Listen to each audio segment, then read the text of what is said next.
The Get Rich Slow Club podcast is a collaboration between Tash Etschmann from Tash Invests and Ana Kresina from Perla. The Get Rich Slow Club acknowledges the traditional custodians of the land we record on. From coast to coast, across land, waters, and communities, we pay our respects to elders past, present, and emerging. Any advice is general and does not consider your financial situation, needs, or objectives, so consider whether it's appropriate for you.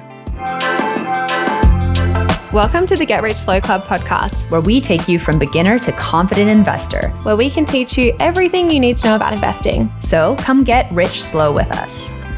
Welcome to our very first episode. I'm here with Anna. Hi Anna, how are you? I'm good, Tash. How are you? I'm very good, thank you. Our first episode today, we've decided to talk about who we are, why we're here, and why we've decided to even start this podcast.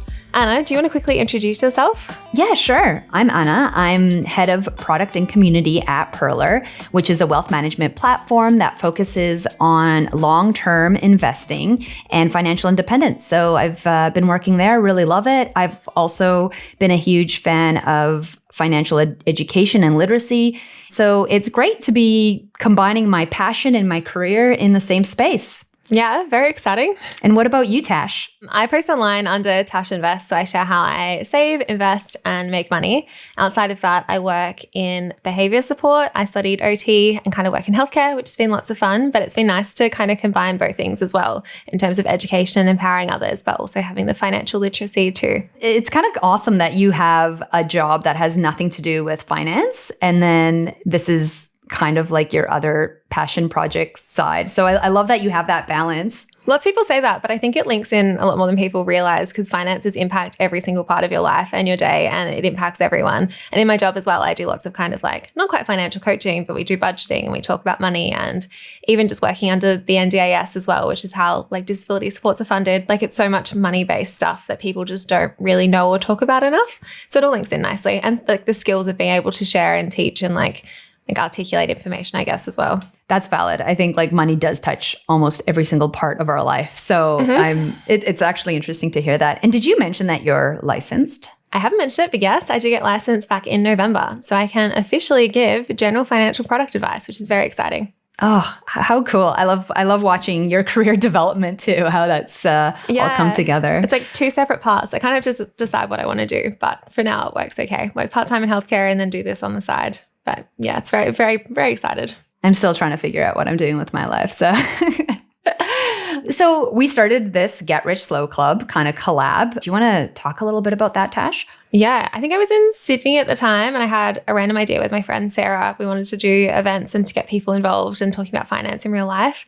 So I reached out to Perla. I think it was Nick from Perla initially. He's like the CEO and co-founder, because I wanted a partner that kind of aligned and understood our vision there, and Perla aligned really well.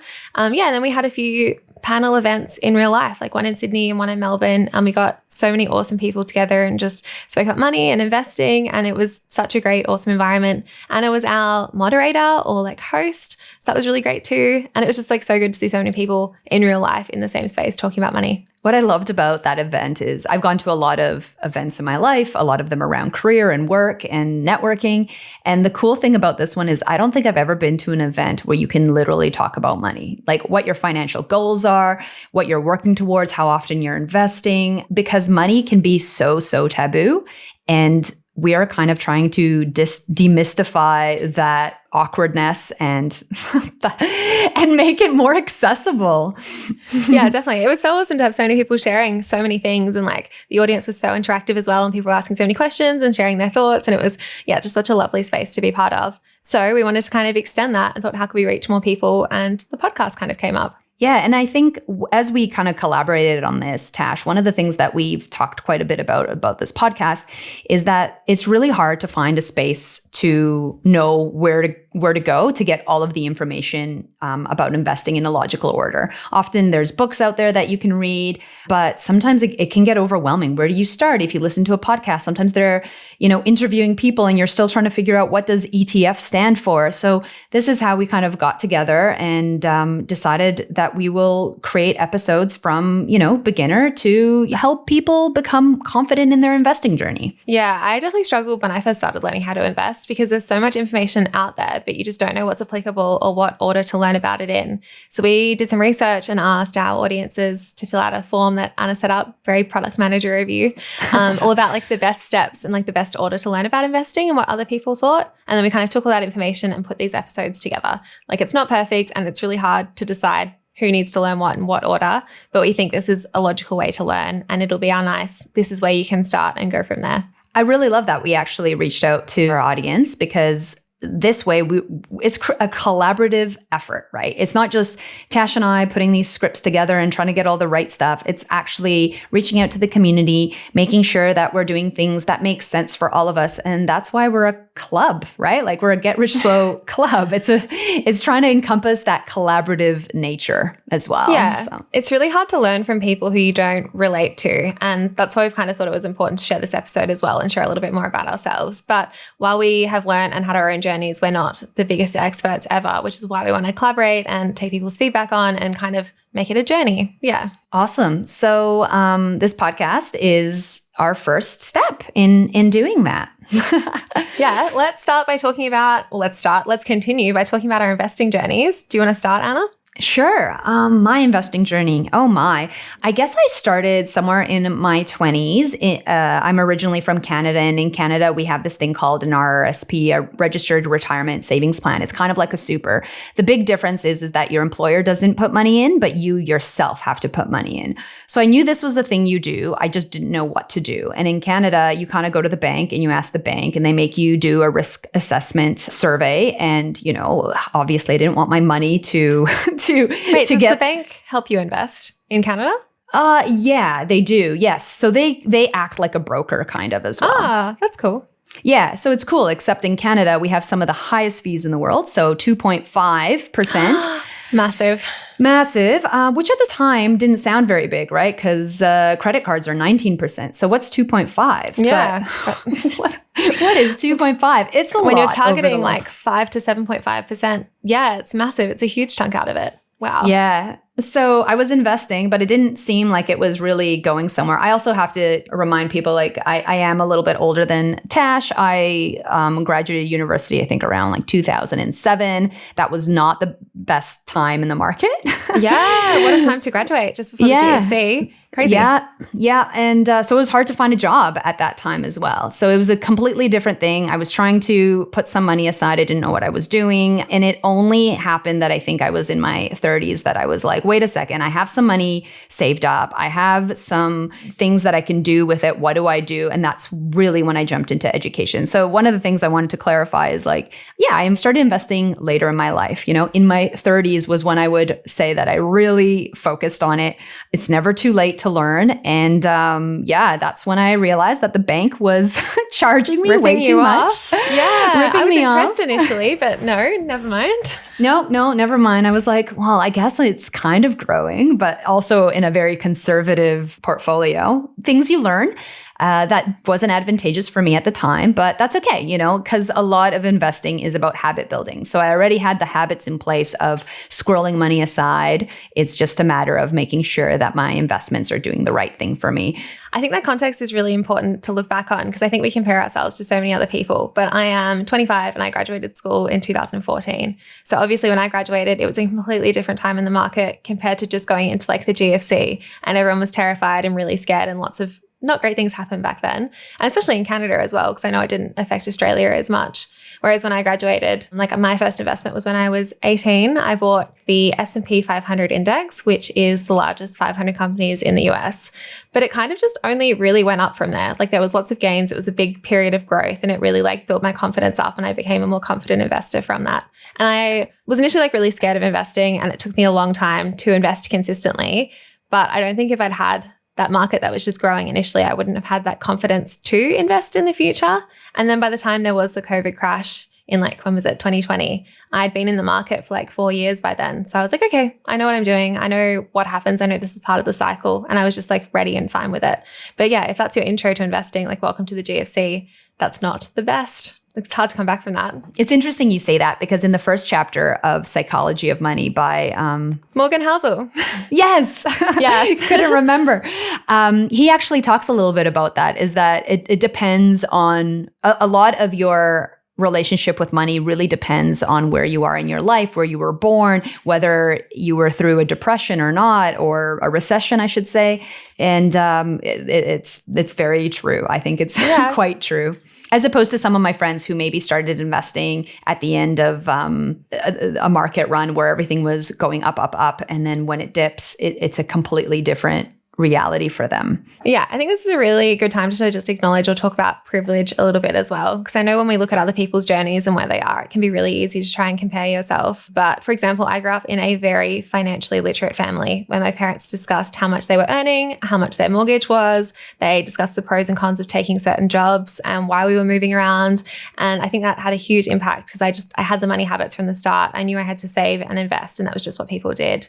And they kind of told me credit cards were bad, car loans are bad, like you have to save for everything. So that gave me a really good mindset from the start that a lot of people don't have. And also just like growing up in Australia, like I was born in Australia, which is a huge privilege. I was born to like parents who had money and talked about money and openly had money as well. Oh, I agree, Tash. I think a lot of my journey also is quite privileged. My parents were immigrants to Canada. So I'm first generation Canadian.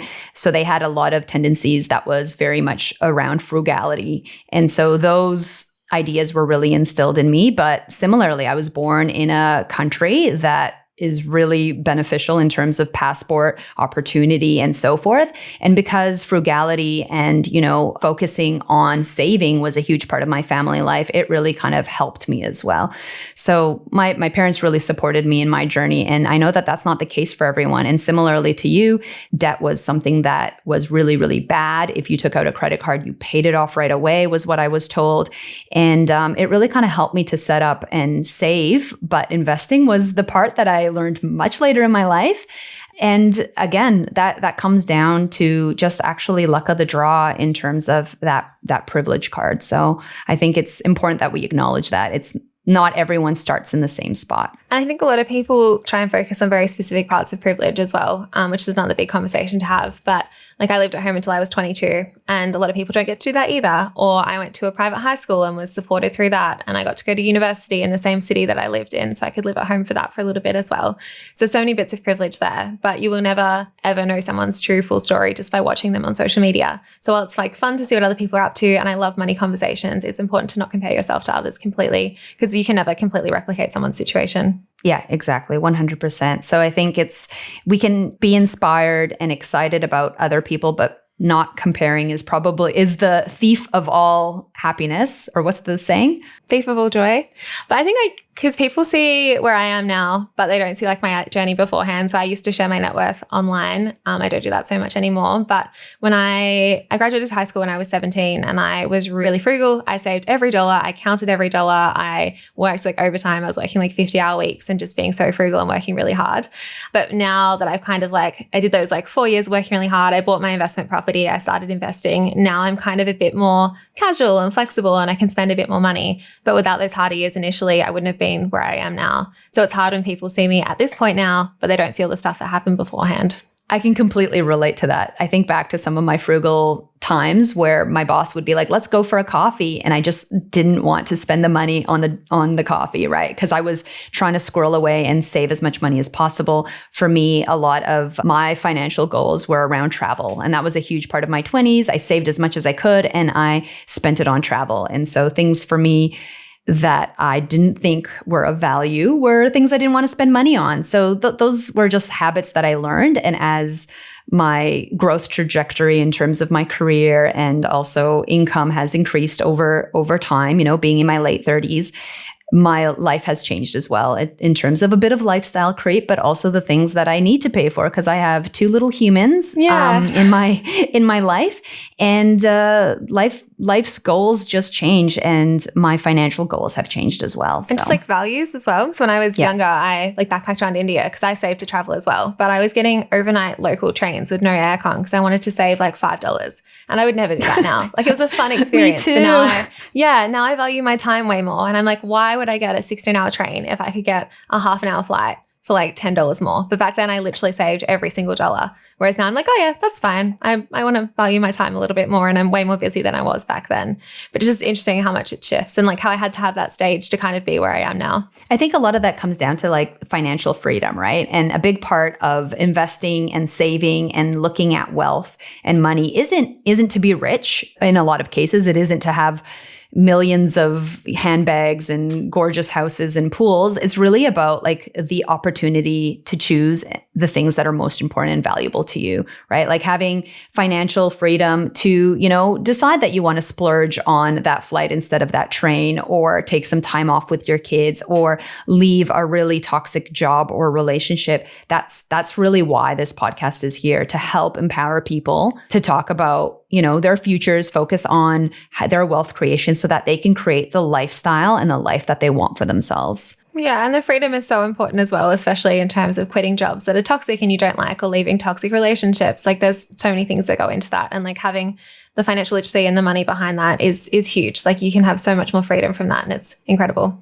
I think we also wanted to point out that investing really isn't as hard as people may think. Like I know when I first started learning about investing, I was like, this is terrifying, and it's only for rich people who have financial backgrounds and like all these financial advisors and stuff. And like people like me can't just randomly invest. But it turns out you actually just can invest, and it's not as hard as it's made to seem. Did you think the same? Yeah, I remember when I was reaching out to my dad's friend about investing. He worked at a bank, and he literally told me to buy shares in the banks. Like that's it.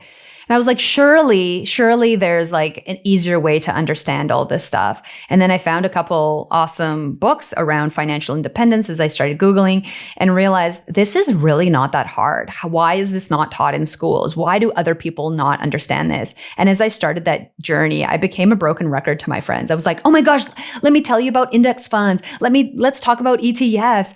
If it's just habit building, it's just about, I was annoying to people, but I just realized that this is actually not as hard as people think it is. So we're trying to break that all down with this. Yeah, I kept looking for the catch. I was like, what do you mean? If you just consistently invest in index funds, you can end up a millionaire. Like, what do you mean that's a thing? Why does not everyone know that? Like, no one's talking about it. No one knows it. And even like my parents as well, they kind of invested in different shares, but wouldn't just buy index funds. And that hasn't worked out the best for them, I guess. But I was like, why do all the smart people in my life not just do this too? So it's very interesting that it's kind of like gate-kept and kept away, and like not everyone does it. Do you think that not having access to that financial literacy is set up by the system? Like I definitely feel that way, right? Yeah, definitely. Like our economy works on people being in debt. And if people aren't in debt, then like the economy is not going to do well. Exactly. And I think that the more financial literacy we have, the more we understand, the more control we have over our money, the more control we have over our time. And that's ultimately like the trade-off, right? In order to make money, you need time, et cetera, et cetera. And so if you can continue to grow your money, you will probably need less time to spend on making that money, right? I don't want to sound like too much of a conspiracy theory, but yeah, the government needs you to work. So they need you to be in debt. So you need to go back to work to pay off your debt and to support your lifestyle and everything. And they need you to spend money so that the economy will grow and that people's shares will also grow, like catch-22 there. And to pay taxes. Yeah. Oh, yeah. You have to work a lot to pay a lot of taxes. Yeah. So this is just a way to get your time back, which is, I think, a lot of what we will talk about. Yeah, it'll just have to more choice and freedom and control, and to not be trapped. Yeah. So that's kind of that's kind of the gist of this podcast, without getting too conspiracy ranty about our favorite things.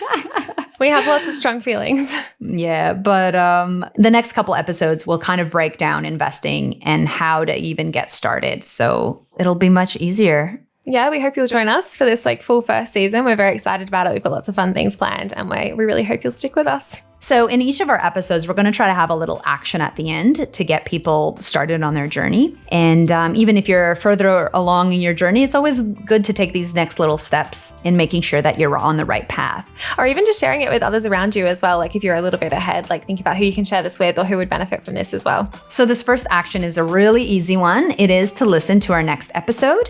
And if you do enjoy it, please share it with a friend that you would like to take this journey on. We know that talking about finances and money makes makes it much more accessible, makes it easier to kind of keep yourself accountable. So if you have a friend or a partner or a parent that you think would benefit from this, please do share this podcast with them. Yeah, can be a good intro to those opening that money conversation up if you're like, hey, listen to this podcast I listened to. But we'd love to get your feedback as well. So you can send either of us a message. I'm just Tash Invests on Instagram, or you can message our Get Rich Slow Club Instagram as well. And I'd love to have a chat to everyone about it. Yeah, and you can find me at Ana Kresina on Instagram.